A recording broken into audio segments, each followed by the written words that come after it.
नमस्कार, मी सुवर्णा. 36 जिल्ह्यांची बातमी या बुलेटिनमध्ये आपल्या सगळ्यांचं स्वागत.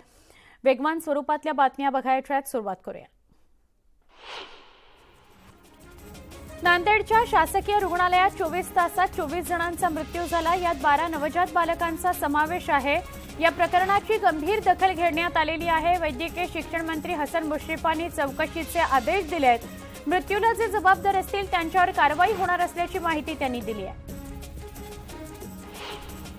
समृद्धी महामार्गावरील टोल नाक्याच्या अधिकाऱ्याला मनसे महिला आघाडीकडून मारहाण करण्यात आली. टोल नाक्यावर काम करणाऱ्या मराठी कर्मचाऱ्यांना परप्रांतीय अधिकारी त्रास देत असल्याचा आरोप करत ही मारहाण झाली आहे. पंचतारांकित चाकण औद्योगिक वसाहत परिसरातील रस्त्यांची अक्षरशः चाळण झाली आहे. रस्त्यात खड्डे की खड्ड्यात रस्ते अशी परिस्थिती असल्यानं नागरिकांना जीव मुठीत घेऊन प्रवास करावा लागतोय.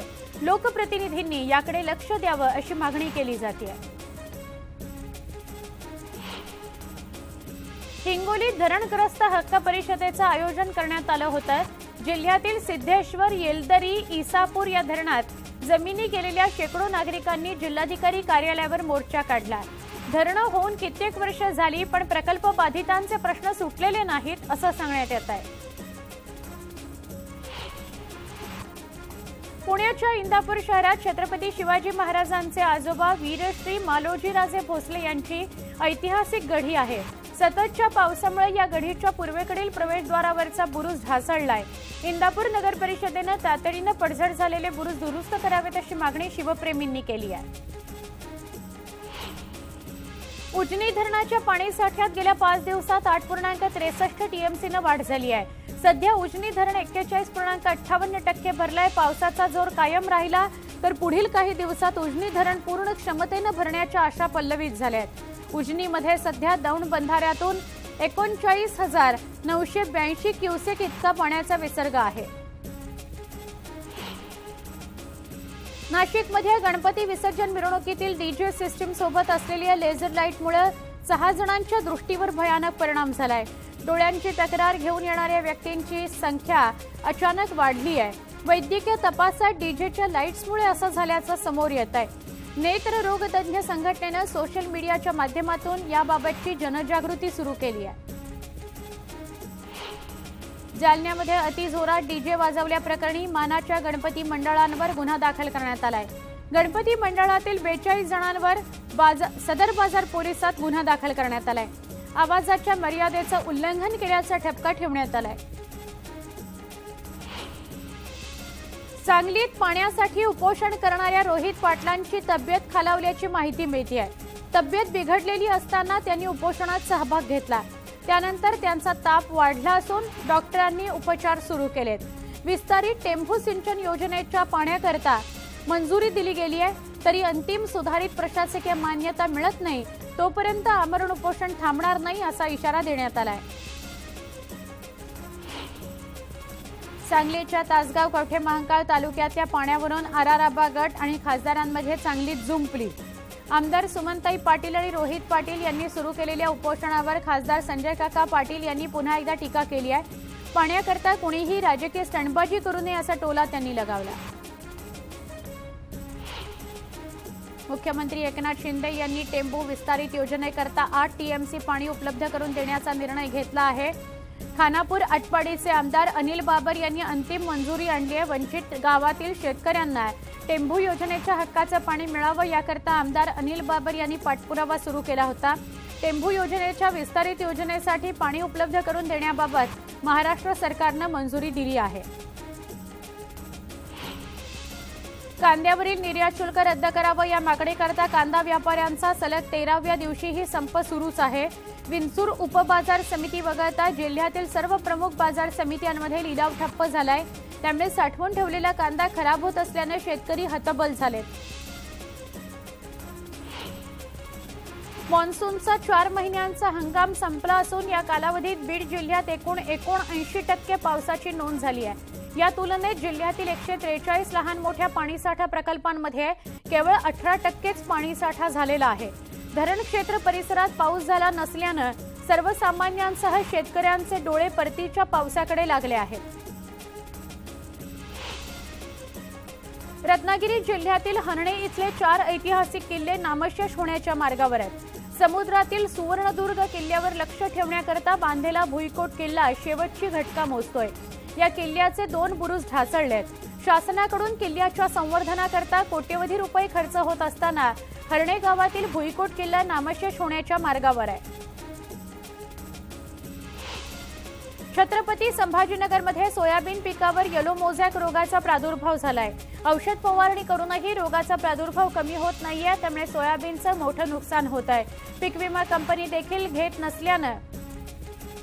कंपनी देखील असं पीक घेत नसल्यानं शेतकऱ्यांना आता सरकारकडे मदतीची मागणी केली आहे। यावल तालुक्यातील साखळी शिवारात केळी पिकावर CMV रोगाचा प्रादुर्भाव झालाय, त्यामुळे केळी पिकाचं मोठं नुकसान झालंय। या रोगामुळे केळीच्या उत्पादनात घट होणार असल्याने शेतकरी हवालदिल झालाय। या संदर्भात महसूल विभागाकडून केळी पिकाचे पंचनामे करून अहवाल सरकारकडे दाखल करण्यात आला। पुणे सोलापूर राष्ट्रीय महामार्गालगतच्या दौंड तालुक्यातील मळद हद्दीतील पाझर तलावात हजारो मासे मृत्युमुखी पडलेत। या तलावात कुरकुंभ औद्योगिक वसाहतीतील कंपन्यांचे घातक रसायन मिश्रित सांडपाणी पावसाच्या पाण्यात सोडल्याने तलावातील माशांचा मृत्यू झाल्याचा आरोप गावकऱ्यांनी केला। त्यामुळे आता दोषींवर कारवाई करण्यात यावी अशी मागणी शेतकऱ्यांनी केली आहे। कोल्हापुरातील आळते गावात डेंग्यूचा कहर बघायला मिळतोय।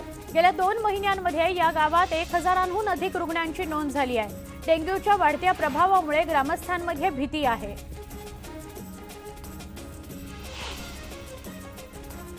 पिंपरी चिंचवड मधल्या वल्लभनगर बस स्थानकात खड्ड्यांचं साम्राज्य पसरलंय, त्यामुळे अपघाताची शक्यता असल्यानं प्रवासी त्रस्त आहेत।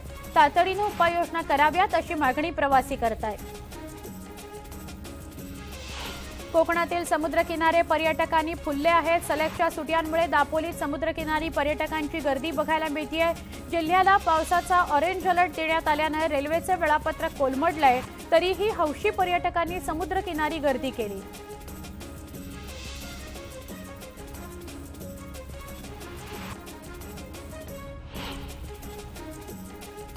महाराष्ट्र राज्य प्राथमिक शिक्षक संघाच्या धुळे शाखेच्या वतीने जोरदार आंदोलन करण्यात आलं।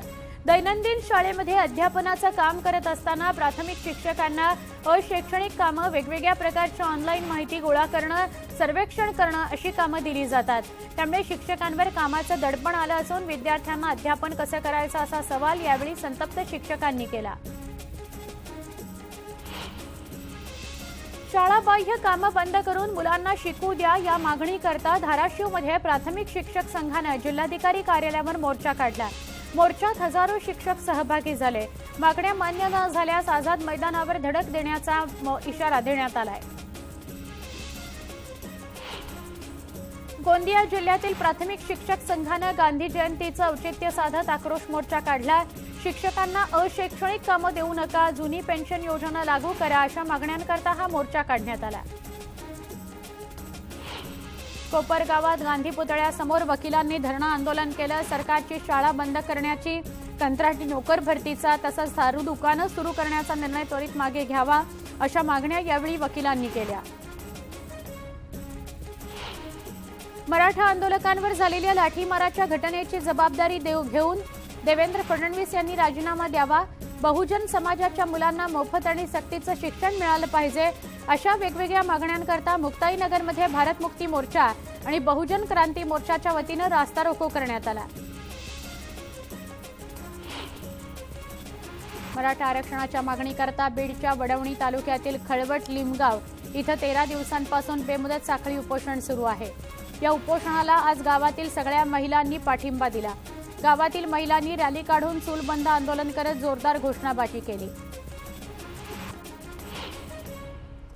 सोलापूर विजापूर महामार्गावर धनगर बांधवांकडून रास्ता रोको करण्यात आला। या आंदोलनामुळे महामार्गावरील वाहतूक विस्कळीत झाली आहे। धनगर समाजाला एसटी प्रवर्गातून आरक्षण द्या अशी मागणी यावेळी करण्यात आली। बीड जिल्ह्यात बोगस पीक विमा भरणाऱ्यांवर फौजदारी गुन्हे दाखल करा या मागणीकरता बीड जिल्हाधिकारी कार्यालयासमोर सामाजिक कार्यकर्त्यांनी सत्याग्रह आंदोलन केलं। दुष्काळग्रस्त शेतकऱ्यांना 25% अग्रिम पीक विमा देण्यात यावा अशी मागणी यावेळी करण्यात आली। राज्यातील जिल्हा परिषद आणि सरकारी शाळांचं खासगीकरण करण्यात येऊ नये, तसंच सरकारी शाळांना सर्व सुविधा मिळाव्यात यासह अन्य काही मागण्यांसाठी शिक्षकांनी लातूर जिल्हाधिकारी कार्यालयावर मोर्चा काढला। जळगावमध्ये मैत्रेय कंपनी विरोधात गुंतवणूकदारांनी आंदोलन केलंय। हक्काची रक्कम तसंच परतावा परत मिळत नसल्यानं जळगाव जिल्ह्यातील मैत्रेय कंपनीचे गुंतवणूकदार आक्रमक झालेत। सरकारी शाळेचं खासगीकरण आणि अशैक्षणिक कामाच्या विरोधात महाराष्ट्र राज्य प्राथमिक शिक्षक संघटनेनं एल्गार पुकारला। छत्रपती संभाजीनगर इथल्या शिक्षकांनी जिल्हाधिकारी कार्यालयावर विराट मोर्चा काढला। जिल्हा परिषद शाळांच्या खासगीकरणाविरोधात राज्यातील प्राथमिक शिक्षक आक्रमक झालेत। पुणे जिल्हाधिकारी कार्यालयावर शिक्षकांनी आक्रोश मोर्चा काढला। आम्हाला शिकवू द्या आणि मुलांना शिकू द्या अशा घोषणा यावेळी करण्यात आल्या। जळगावमध्ये मैत्रेय कंपनी विरोधात गुंतवणूकदारांनी आंदोलन केलंय। हक्काची रक्कम तसंच परतावा मिळत नसल्यानं जळगाव जिल्ह्यातील मैत्रेय कंपनीचे गुंतवणूकदार आक्रमक झाले। परभणीत ओबीसी समाजानं आपल्या प्रलंबित मागण्यांकरता आंदोलन केलं। जातीनिहाय जनगणना मंडल आयोगाच्या शिफारसी लागू करा, महिला आरक्षणामध्ये ओबीसी आरक्षण ठेवा, कंत्राटी भरतीचा अध्यादेश तात्काळ रद्द करा अशा मागण्या यावेळी करण्यात आल्या। महिन्याभरापासून तलाठी गावात येत नसल्यानं संतापलेल्या ग्रामस्थांनी बंद तलाठी कार्यालयाला पुष्पहार घालून तलाठ्याच्या नावानं बोंबा मारत आंदोलन केलं। तलाठी कार्यालयात येत नसल्यानं शेतकऱ्यांची कामं खोळंबली आहेत। फोन केल्यानंतर देखील काहीच उत्तरं मिळत नाहीत, त्यामुळे संतप्त ग्रामस्थांनी आंदोलन केलं। मोदामृत पोषक आहार वाटप अभियानाचा बारामतीत शुभारंभ करण्यात आला। यावेळी बोलताना उपमुख्यमंत्री अजित पवारांनी चिमुरड यांना दंगा करू नका म्हणत दम भरला। तर दुसरीकडे शिक्षणाला महत्त्व आलं असून आता वशिल्याचे दिवस संपले असं म्हणत त्यांनी लहान मुलांचा पोषण आहार कसा असावा याबद्दल सविस्तर माहिती सांगितली। उद्याच्या कॅबिनेट बैठकीत शेतकऱ्यांचे मोझॅक अळीमुळे जे नुकसान झाले त्या पार्श्वभूमीवर जास्तीत जास्त मदत देण्यावर शासन निर्णय घेणार आहे। 2021-22च्या नुकसान भरपाईची जी शासकीय मदत प्रलंबित आहे ती मदत शेतकऱ्यांना लवकरच हस्तांतरित केली जाणार असल्याची माहिती कृषी मंत्री धनंजय मुंडेंनी दिली। गेल्या 8 दिवसांपासून उभाठा गटातील नेत्यांची बेताल वक्तव्य सुरू आहेत। संजय राऊत समजू शकतो, पण पाठोपाठ राऊतांबरोबर आदित्य ठाकरे सुद्धा बेताल वक्तव्य करू लागले। त्यामुळे आता ठाकरे गटाच्या नेत्यांनी तोंडाला लगाम घालण्याची आवश्यकता आहे असं संजय शिरसाट म्हणाले। धुळे जिल्ह्यातील काँग्रेसचे आमदार कुणाल पाटील यांच्या सहकारी सूतगिरणीवर धाड टाकण्यात आली आहे। मोराणे इथल्या जवाहर सहकारी सूतगिरणीमध्ये आयकर विभागानं धाड टाकली। सलग तिसऱ्या दिवशी या ठिकाणी आयकर विभागाच्या अधिकाऱ्यांकडून तपासणी केली जाते। देशानं संघ मोदी आणि अडवाणींचा राम ऐकल्यानं आजची अराजकतेची परिस्थिती निर्माण झाल्याची टीका विजय वडेट्टीवारांनी केली आहे। महात्मा गांधींचा राम ऐकला असता तर स्थिती वेगळी असती असं ते म्हणाले। अंबड तालुक्यातील रोहिलागड इथं भाजपा आमदार नारायण कुचे यांना मराठा समाजाच्या रोषाचा सामना करावा लागला। जोपर्यंत मराठा आरक्षण मिळत नाही तोपर्यंत राजकीय नेत्यांना गावात बंदी आहे। अशातच नारायण कुचे आले। मराठा समाजातील तरुणांनी त्यांना मज्जाव केला। नाशिकच्या उत्तम नगर परिसरात स्फोट होऊन 3 जण जखमी झाल्याची माहिती आहे। हा स्फोट मोबाईलमुळे घडल्याची माहिती आहे। प्राथमिक माहिती समोर आली आहे। हा स्फोट मोबाईलमुळे नाही तर गॅस गळतीमुळे झाल्याचं समोर आलं। अहमदनगर जिल्ह्यातील श्रीरामपूर इथल्या एका तरुणावर जीवघेणा हल्ला करण्यात आला होता। या प्रकरणी पोलिसांनी 5 आरोपींना अटक केली। त्यांना 5 ऑक्टोबरपर्यंत पोलीस कोठडी सुनावण्यात आली आहे। पुण्यामध्ये सेवानिवृत्त पोलिसाचा मुलगा आणि अनेक नेत्यांच्या ओळखीचा असलेल्या विजय ढुमे यांची क्रूरपणे हत्या करण्यात आली। विसर्जन मिरवणुका शांततेत पार पडल्यानंतर संध्याकाळी सिंहगड रस्त्यावर ही खळबळजनक घटना घडली। या घटनेनंतर पोलिसांनी वेगाने तपासाची चक्र फिरवली। अवघ्या 36 तासात गुन्ह्याचा उलगडा झाला। अनैतिक संबंधातून प्रियसीनेच नवीन प्रियकराच्या मदतीने विजयाचा काटा काढल्याचं समोर आलं। इथे एक छोटासा ब्रेक। बातमी 36 जिल्ह्यांमध्ये काही क्षणात पुन्हा भेटूया।